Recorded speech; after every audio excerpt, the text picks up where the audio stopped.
ভারতবর্ষে ভারতনগরের ততুল্লায় সবাইকে স্বাগত জানিয়ে একটা সাধারণ গরমে একটা মাছের মাথা দিয়ে লাউয়ের রেসিপি নিয়ে এসেছি। অত্যন্ত সহজ, খুব তাড়াতাড়ি হয়ে যায়, অথচ দুপুরবেলায় এই গরমের কটকটে রোদ্দুরে এরকম একটা তরকারি থাকলে শান্তি করে ভাতটা খাওয়া যায়। তো আজকের রেসিপিটা ভালো লাগলে চ্যানেলটাকে কিন্তু সাবস্ক্রাইব করবেন, লাইক করবেন, শেয়ার করবেন। ফেরা যাক, চলুন তাহলে যাই রেসিপির দিকে। এখানে রুই মাছের মাথা, একটা গোটা মাথা নিয়েছি, সেটাকে আমি মাঝখান থেকে ভাগ করে নিয়েছি। এবারে এটাকে নুন হলুদ দিয়ে একটু ম্যারিনেট করে নিতে হবে।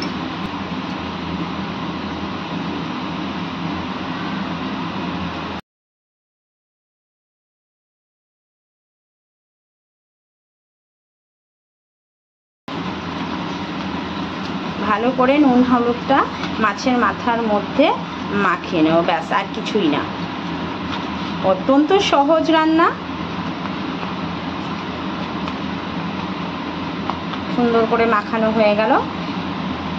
রেস্টিং টাইম বা রেখে দেওয়ারও কোনো ব্যাপার নেই, সরাসরি চলে যাবো এবার কড়াইতে। কড়াই গরম হয়ে গেছে, দিয়ে দিচ্ছি তেল।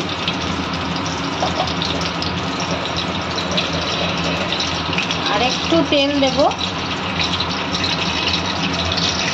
মাছের মাথাগুলো একে একে দিয়ে এপিট ওপিট করে সুন্দর করে লাল করে ভেজে নেব।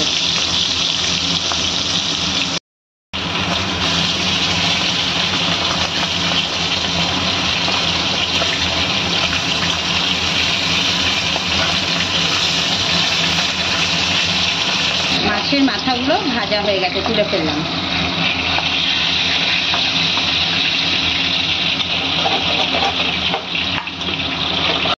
এই দিয়ে দেব 1 চামচ মতন কালো জিরে,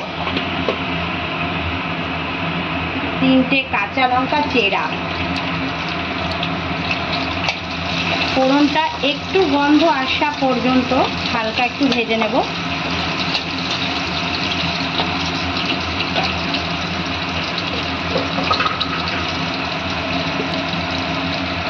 দিয়ে দিচ্ছি একটা বড় সাইজের পেঁয়াজ কুচিয়ে।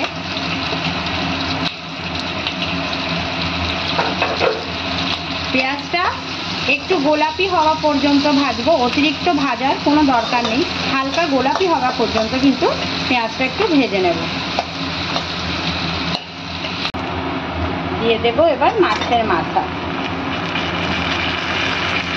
আজকে আমি এই লাউ দিয়ে মাছের মাথাটা অত্যন্ত সহজ, ভীষণ সিম্পল, সাধারণ পদ্ধতিতে বানায় দেখাচ্ছি এই গরমের উপযোগী খাবার হিসাবে।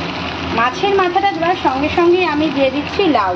এখানে আমি একটা গোটা লাউ নিয়েছি, লাউটাকে একটু ভাপিয়ে নিয়েছি, একটু গরম জলে একটু নুন দিয়ে ভাপিয়ে নিয়েছি লাউটাকে। আপনারা গরম জলে নুন দিয়ে না ভাপিয়ে অবশ্যই সরাসরি এইখানে দিয়ে ব্যবহার করতে পারবেন, কিন্তু আমি একটু সময় বাঁচাতে গরমের টাইমের রেসিপি যতটা কম সময় করা যায় সেইভাবেই দেখানোর চেষ্টা করেছি। ভাপানোটা আমি আর দেখাইনি। লাউটাকে একটুখানি জলে একটুখানি নুন দিয়ে ঢেকে রেখে মিনিট 5 মতন ভাপিয়ে জলটা ফেলে দিয়েছি, তাতেই কিন্তু আমার লাউটা ভাপানো হয়ে গেছে।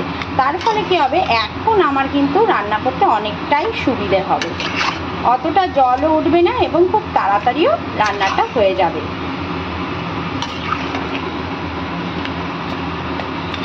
এবার এতে দিয়ে দেব পরিমাণ মতো নুন এবং হলুদ।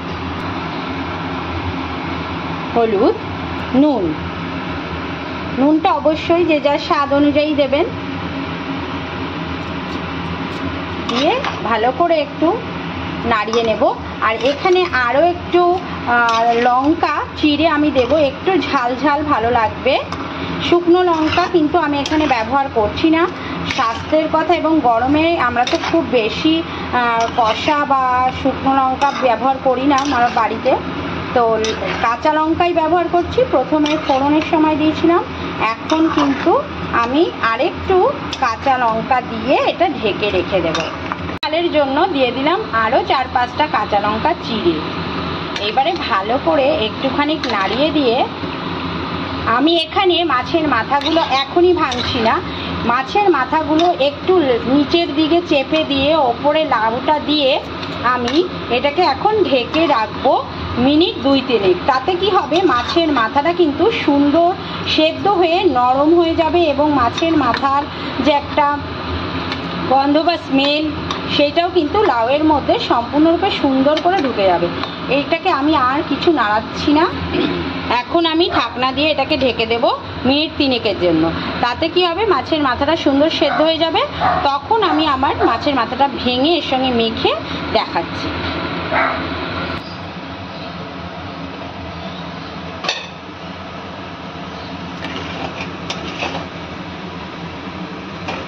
মাছের মাথাগুলো কতটা নরম হয়ে গেছে যে নিজের থেকেই কিন্তু ভেঙে দিতে হচ্ছে, আমার কোনো কষ্টই করতে হচ্ছে না, সুন্দর নরম হয়ে গেছে।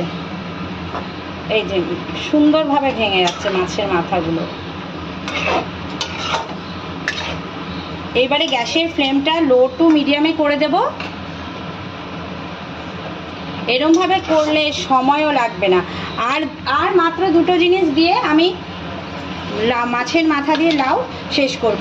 অত্যন্ত ঘরোয়া পদ্ধতি, একেবারেই সাধারণ, 2-3টে জিনিস মাত্র এখানে ব্যবহার, মানে 3-4 রকম নুন হলুদ নিয়ে ব্যবহার করেছি হয়তো গরমের দিনে খাওয়ার জন্য।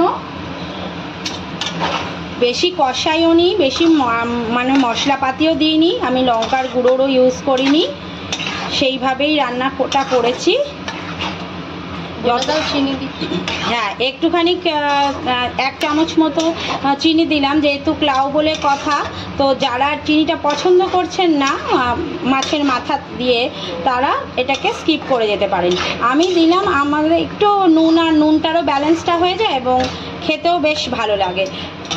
দেখুন কত তাড়াতাড়ি লাউটা ভাপিয়ে নেওয়ায় আমার রান্নাটা তৈরি হয়ে গেল। এটা আমি যদি প্রথম থেকেই লাউটা এইভাবে সরাসরি দিতাম প্রচণ্ড মাত্রায় জল উঠতো, তাতে মাছের মাথাটাও অতিরিক্ত সেদ্ধ হয়ে যেত এবং প্রচণ্ড টাইম গ্যাস দুটোই লাগতো। আর সবশেষে ধনেপাতা তো মানে সব তরকারির এখন যেন প্রাণ, প্রত্যেক তরকারিতেই দেখছি আজকাল ধনেপাতা। তবে লাউয়ের তরকারিতে তো মাস্ট, ধনেপাতা না হলে এর ভালো করে যেন তৈরি হয় না। যাই হোক, অনেক বক করে ফেললাম, রেসিপিটা অনেক ছোট আর সাধারণ তো, তাই বকটাই একটু বড় করলাম। ব্যাস, মিডিয়াম থেকে একটু হাই হিট করে দিচ্ছি, গ্যাসের ফ্লেমটা বাড়িয়ে দিচ্ছি। আমার কিন্তু মাছের মাথা দিয়ে লাউয়ের তরকারি অত্যন্ত সাধারণ ঘরোয়া পদ্ধতিতে, অথচ খুবই সুস্বাদু, খেয়ে শান্তি পাবেন। রেসিপিটা যদি ভালো লেগে থাকে তাহলে চ্যানেলটা সাবস্ক্রাইব করার অনুরোধ থাকলো, পাশে থাকা বেল আইকনটা প্রেস করে দেবেন।